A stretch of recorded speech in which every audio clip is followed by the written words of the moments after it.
तुम परिंदों से ज्यादा तो नहीं हो आजाद, शाम होने को है अब घर की तरफ लौट चलो।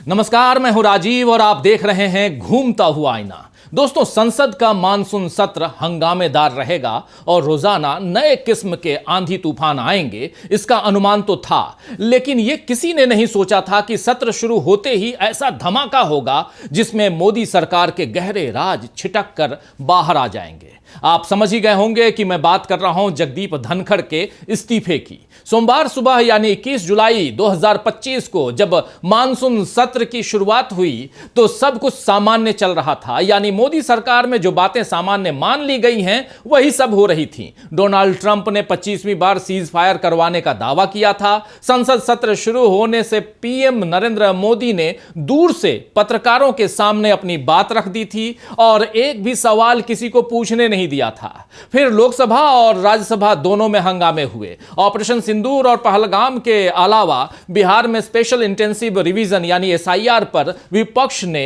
हल्ला बोल किया। राहुल गांधी ने इल्जाम लगाया कि मोदी सदन से जल्दी भाग गए। राहुल ने यह भी कहा कि उन्हें बोलने नहीं दिया जाता। इधर राज्यसभा में भी यही हंगामा चलता रहा। हालांकि मल्लिकार्जुन खड़गे को जन्मदिन की बधाई दी गई और इसके साथ सभापति महोदय यानी जगदीप धनखड़ ने विपक्ष के उस नोटिस को स्वीकार कर लिया जिसमें कैश कांड में फंसे जस्टिस यशवंत वर्मा पर महाभियोग चलाने की बात थी। 21 जुलाई का दिन इसी तरह मोदी सरकार में बन चुके सामान्य दिन की तरह गुजरा, लेकिन रात में बड़ा धमाका तब हुआ जब खबर आई कि जगदीप धनखड़ ने उपराष्ट्रपति पद से इस्तीफा दे दिया है। इस्तीफे का कारण स्वास्थ्य की गड़बड़ी बताया गया। हालांकि अब इस पूरे घटनाक्रम से परतें जो हैं वो खुल रही हैं और हर नई परत के साथ इस्तीफे का नया कारण सामने आ रहा है। सोमवार को हुए पहले धमाके के बाद सप्ताह के बाकी दिनों में नई राजनीतिक चिंगारियां निकली।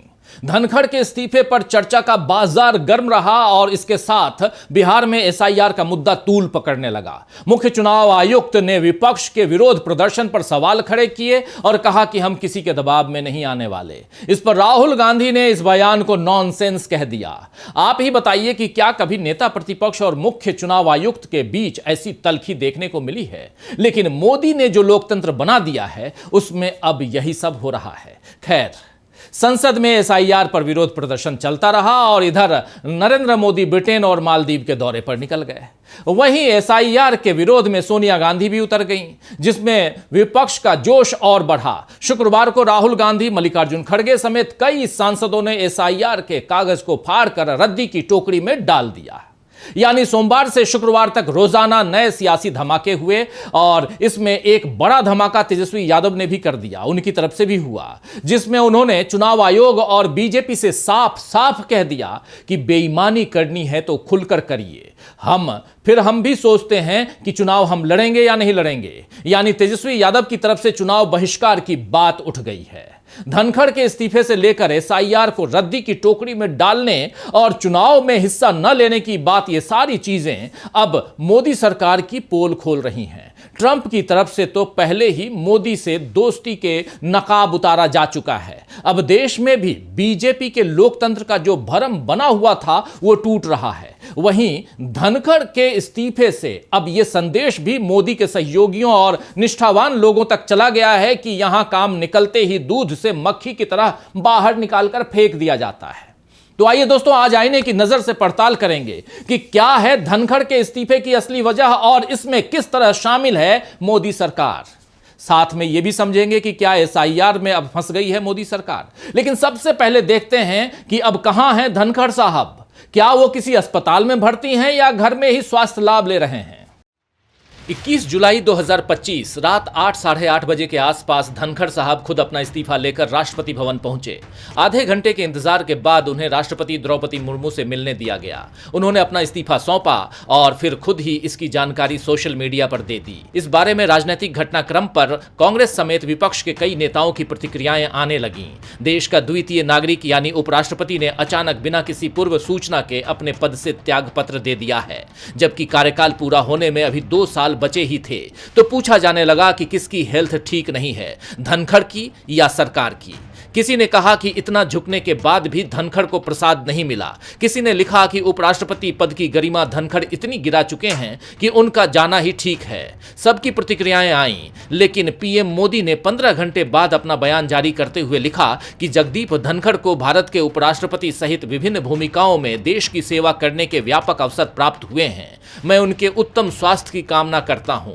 इस तरह का विदाई वक्तव्य देखकर लगा कि मोदी कुछ भी न कहते तब भी क्या फर्क पड़ता। जिस इंसान ने पद और अपनी खुद की गरिमा का ख्याल न करते हुए दसियों बार सार्वजनिक तौर पर झुककर नमस्कार किया हो, उसके जाने पर इतना रूखा सूखा बयान दिखा रहा है कि मोदी और धनखड़ के बीच कोई बड़ी बात हुई थी, जिसमें धनखड़ को अपना पद और सम्मान दोनों गंवाना पड़ा। इस्तीफा देकर धनखड़ साहब अब सार्वजनिक तौर पर पूरी तरह गायब हो चुके हैं। उनके सचिवालय को फौरन बंद किया गया है। अधिकारियों को उनके मूल कैडर में वापस भेज दिया गया है। और सबसे अधिक ध्यान देने वाली बात यह है कि जिन स्वास्थ्य कारणों का हवाला देकर धनखड़ ने इस्तीफा दिया, उसके बाद यह भी नहीं पता चला है कि क्या धनखड़ का इलाज शुरू हुआ है या नहीं, वो किसी अस्पताल में गए हैं या नहीं। और अब तक कोई भी बीजेपी नेता या एनडीए के किसी दल का नेता गुलदस्तों के साथ उनकी तबीयत के बारे में पूछने क्यों नहीं गया। क्या उनकी तबीयत इतनी खराब है कि उन्हें राज्यसभा में औपचारिक फेयरवेल के लिए नहीं बुलाया जा सकता था? क्यों उनका विदाई भाषण और विदाई समारोह नहीं हुआ?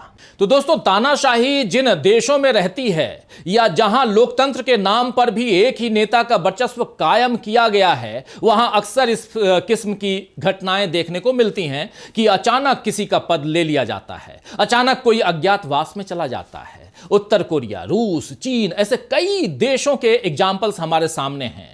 किम जोंग उन तो घोषित तौर पर तानाशाह हैं। शी जिनपिंग के आगे इस समय चीन का कोई भी दूसरा साम्यवादी नेता खड़ा नहीं हो सकता है। और उधर रूस में पुतिन ने सत्ता बचाए रखने के लिए राष्ट्रपति से प्रधानमंत्री और फिर प्रधानमंत्री से राष्ट्रपति बनने का कारनामा तो किया ही है, और अब 2036 तक वही रहेंगे, यह कारनामा भी वो कर चुके हैं। लेकिन भारत के लोकतंत्र की मिसाल दुनिया में इसी वजह से दी जाती रही है कि यहां ऐसे काम अब तक नहीं हुए थे। लेकिन अब हालात ऐसे बने हुए हैं कि उपराष्ट्रपति जगदीप धनखड़ इस्तीफा देते हैं और इससे उठे सवालों को शांत करने के लिए कोई ढंग का वक्तव्य भी सरकार की तरफ से सामने नहीं आता है। बयान तो छोड़िए दोस्तों, मोदी समेत बीजेपी के किसी वरिष्ठ नेता ने यह बताने की जहमत नहीं उठाई कि उपराष्ट्रपति जैसे अहम पद पर बैठे व्यक्ति को आखिर किस वजह से इस तरह की एग्जिट सियासी मंच से देनी पड़ रही है, या कहें तो एग्जिट लेनी पड़ रही है।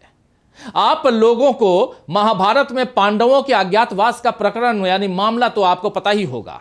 क्या इस वक्त देश में भी कोई महाभारत छिड़ी हुई है जिसमें धनखड़ को अज्ञातवास पर भेजा गया है? अभी धनखड़ के अलावा और कितने नेता हैं जिन्हें इसी तरह अपमानित होकर जाना पड़ेगा? यह भी एक बड़ा सवाल है जो आने वाले समय में उठने लगे हैं।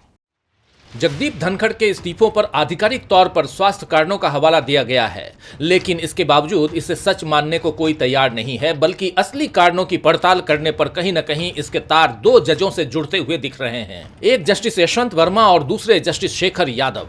जस्टिस वर्मा कैश कांड में फंसे हुए हैं और विपक्ष ने उन पर महाभियोग चलाने का नोटिस राज्यसभा में सोमवार को दिया था, जिस पर धनखड़ ने मंजूरी दे दी थी। कहा जा रहा है कि इसी के बाद सरकार की नाराजगी सामने आई, क्योंकि जस्टिस वर्मा पर महाभियोग चले तो फिर अगला नंबर जस्टिस शेखर यादव का आ सकता है, जिन पर हेट स्पीच का आरोप है। विश्व हिंदू परिषद के मंच से जस्टिस यादव ने मुसलमानों के खिलाफ नफरत भरी भाषा बोली थी। हालांकि वे इन आरोपों से इनकार करते हैं। जस्टिस शेखर यादव पर कार्रवाई होती तो इससे हिंदूवादी संगठन और सबसे बढ़कर आरएसएस नाराज हो सकता था। यानी एक तरह से देखें तो धनखड़ के इस्तीफे के तार संघ से जुड़ते हैं। वैसे अब खबर यह भी आई है कि विपक्ष ने महाभियोग यानी इंपीचमेंट चलाने का जो नोटिस दिया था, धनखड़ के पास इसे मंजूरी देने का हक नहीं था। वे राज्यसभा में इसे पेश नहीं करवा सकते थे, क्योंकि सुप्रीम कोर्ट ने जो जांच कमेटी बनाई थी उसकी रिपोर्ट राज्यसभा को मिली ही नहीं थी। दरअसल जस्टिस यशवंत वर्मा कैश कांड पर सुप्रीम कोर्ट ने 3 जजों की एक इंक्वायरी कमेटी बनाई थी, जिसकी रिपोर्ट लोकसभा स्पीकर को सौंपी गई थी। राज्यसभा के सभापति को वो रिपोर्ट मिली ही नहीं थी। ऐसे में तकनीकी तौर पर जस्टिस वर्मा के खिलाफ महाभियोग वाला नोटिस केवल लोकसभा में ही पेश हो सकता था, राज्यसभा में नहीं। यही वजह है कि धनखड़ के इस्तीफे के बाद अब राज्यसभा से विपक्ष के महाभियोग वाले प्रस्ताव को ठुकराया जा चुका है। संसदीय कार्य मंत्री किरेन रिजिजू ने कहा है कि सभी राजनीतिक दल इस बात पर सहमत हैं कि न्यायमूर्ति यशवंत वर्मा को हटाने का निर्णय संयुक्त रूप से लिया जाना चाहिए। चर्चा और प्रस्ताव सब कुछ लोकसभा में शुरू होगा और राज्यसभा नियम के अनुसार सहमति देगी और फिर राज्यसभा में भी इस पर गहन चर्चा होगी। यानी जो काम राज्यसभा में हो ही नहीं सकता था उसे मंजूरी देने में धनखड़ ने गफलत कर दी और शायद यही वजह है कि उन्हें पद छोड़ना पड़ा। तो जगदीप धनखड़ खुद वरिष्ठ वकील हैं और संवैधानिक पद पर कार्य का भी उन्हें लंबा अनुभव रहा है। फिर उन्होंने ऐसी गड़बड़ कैसे कर दी या जानबूझकर उन्हें अंधेरे में रखकर पद से हटाने का कोई खेल खेला गया, ये सवाल बने हुए हैं। जगदीप धनखड़ जब राज्यपाल थे तब भी और जब उपराष्ट्रपति बने तब भी उन्होंने हमेशा मोदी सरकार की तरफ झुककर काम किया। इसमें संसदीय मर्यादाओं के हनन की परवाह भी उन्होंने नहीं की। फिर भी उन्हें इस तरह से अपमानित होना पड़ा है और इस्तीफा देना पड़ा है। तो पूछा जा सकता है कि क्या इनकी तपस्या में कोई कमी रह गई थी? बहरहाल धनखड़ साहब के जाने से आरएसएस प्रमुख मोहन भागवत की 75 साल वाली नसीहत पर तो अमल हो ही गया है। हालांकि धनखड़ 74 साल के हैं और उनसे पहले मोदी और खुद भागवत 75 के होने जा रहे हैं, लेकिन ये दोनों अपने पद पर बने रहेंगे ऐसा लगता है। चुनाव आयोग ने बिहार के बाद अब पूरे देश में एसआईआर कराने का जो ऐलान किया है उसमें मोदी सरकार की लंबी पारी खेलने की चालाकी भी दिख रही है। शुक्रवार 25 जुलाई को चुनाव आयोग ने बताया कि बिहार में एसआईआर का पहला चरण पूरा हो गया है। चुनाव आयोग ने दावा किया है कि पूरे राज्य में चलाए गए इस अभियान के दौरान 22 लाख वोटर मृत मिले। साथ ही 7 लाख लोग ऐसे भी मिले हैं जो एक से ज्यादा जगहों पर वोटर हैं। वहीं करीब 35 लाख वोटर प्रवास कर चुके हैं, जबकि करीब 1,20,000 वोटरों का गणना फॉर्म नहीं मिला है। ऐसे में पहले चरण के बाद बिहार के वोटर लिस्ट में 65,20,000 वोटरों के नाम हट सकते हैं। साथ ही चुनाव आयोग ने दावा किया है कि ऐसे वोटर्स की लिस्ट राज्य के सभी 12 प्रमुख राजनीतिक दलों को 20 जुलाई को ही सौंपी जा चुकी है। चुनाव आयोग अब यही कवायद पूरे देश में करने की बात कर रहा है, लेकिन बिहार में तेजस्वी यादव ने खुलकर बेईमानी कर लो जैसा तंज कसा है और साथ ही चुनाव के बहिष्कार की संभावनाएं भी दिखाई हैं। उधर तमिलनाडु के सीएम एमके स्टालिन ने तो साफ साफ कहा है कि एसआईआर के जरिए विशेष रूप से मुसलमानों, आदिवासियों और दलितों के वोटरों को सूची से हटाया जा रहा है ताकि बीजेपी को फायदा हो। यह सुधार नहीं बल्कि चुनावी परिणामों को इंजीनियर करने की साजिश है। स्टालिन ने कहा है कि तमिलनाडु इस अन्याय के खिलाफ हर लोकतांत्रिक हथियार को इस्तेमाल करेगा। उन्होंने चेतावनी दी कि अगर ये प्रक्रिया अन्य राज्यों में लागू हुई तो इसका कड़ा विरोध होगा। आप हमें डरा नहीं सकते तो आप हमें मिटाना चाहते हैं। आग से मत खेलो। हमारे लोकतंत्र पर किसी भी खतरे का कड़ा प्रतिरोध किया जाएगा। तो मल्लिकार्जुन खड़गे और राहुल गांधी तो एसआईआर को रद्दी की टोकरी में डालकर विपक्ष के इरादे साफ साफ बता चुके हैं, यानी साफ कर चुके हैं अपने इरादे कि चुनाव आयोग की इस प्रक्रिया को रोकने के लिए संसद से सड़क तक की लड़ाई लड़ी जाएगी। समूचा विपक्ष इस समय एसआईआर के खिलाफ एकजुट हो चुका है। एक बार संविधान को बचाने के नाम पर जब विपक्षी एकता कायम हुई थी तो बीजेपी को सरकार बनाने में पसीना आ गया था। अब फिर से वोट देने के संवैधानिक हक को बचाने के लिए विपक्ष एक साथ खड़ा हुआ है। इस बार मनमानी के कागज को रद्दी की टोकरी में फेंका जा रहा है। क्या मोदी सरकार विपक्ष से मिल रही इस चेतावनी को समझकर भूल सुधार करेगी?